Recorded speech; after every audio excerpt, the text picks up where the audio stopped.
আজ তোমাদের দ্বিঘাত সমীকরণ করব। দ্বিঘাত সমীকরণ। দ্বিঘাত সমীকরণ কি?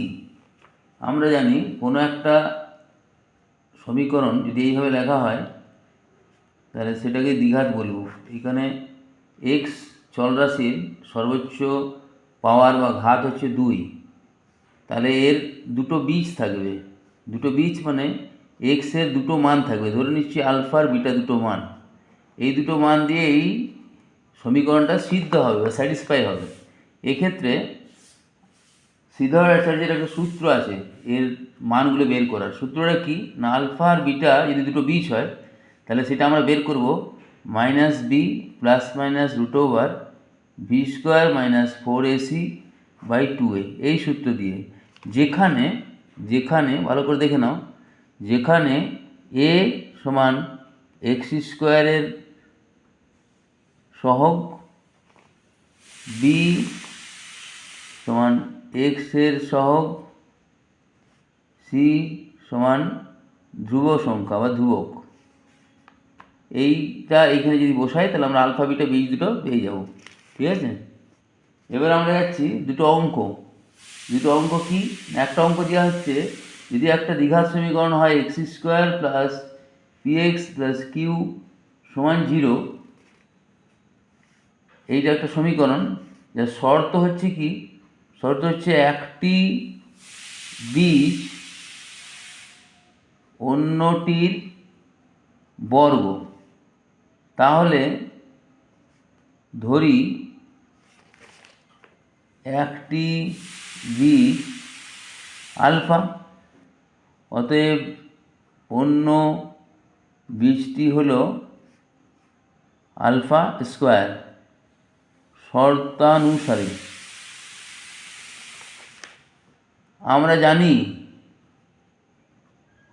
যে আলফা প্লাস আলফা স্কোয়ার মানে দুটো বীজের যোগফল, সেটা হচ্ছে -b/2a, -b/a। ঠিক আছে, তাহলে এটা করবো আলফা প্লাস আলফা স্কোয়ার সমান -b/a। এটা সূত্র আমাদের এই ইকুয়েশনটাতে দেখো কি হয়, -b/a হলে কত হচ্ছে -p, কারণ এখানে বিটা হচ্ছে p আর এটা হচ্ছে 1। ঠিক আছে, এটা 1 নম্বর দিয়ে রাখো। আবার বীজদের গুণফল মানে আলফা ইন্টু আলফা স্কোয়ার, সেটা হচ্ছে c/a। এখানে c কত দেখো, c মানে কিউ, তাহলে q/a মানে 1, আর লিখছি না। তাহলে এটা হয়ে গেল আলফা কিউব সমান হচ্ছে কিউ। এটা 2 নম্বর, তাহলে এটা 1 নম্বর, এটা 2 নম্বর।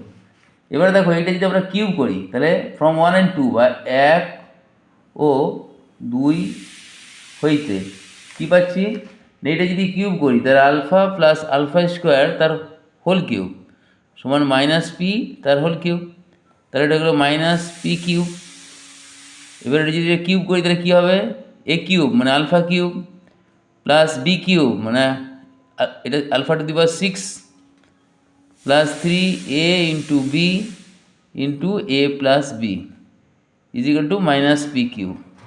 এবারে যদি আমরা এটা বসাই তাহলে কি পাবো আমরা, তাহলে দেখো আলফা কিউব, আমরা আগেই জানি আলফা কিউব মানে Q, alpha to the power 6 মানে q²,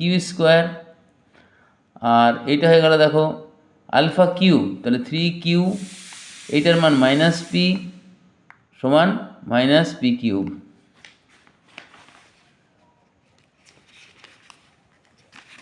তাহলে কি হলো দেখো, তাহলে এলো q প্লাস q², ঠিক আছে, -3pq সমান -p³ ঘুরিয়ে লিখলে কী হবে, p³ plus q² plus q সমান 3pq।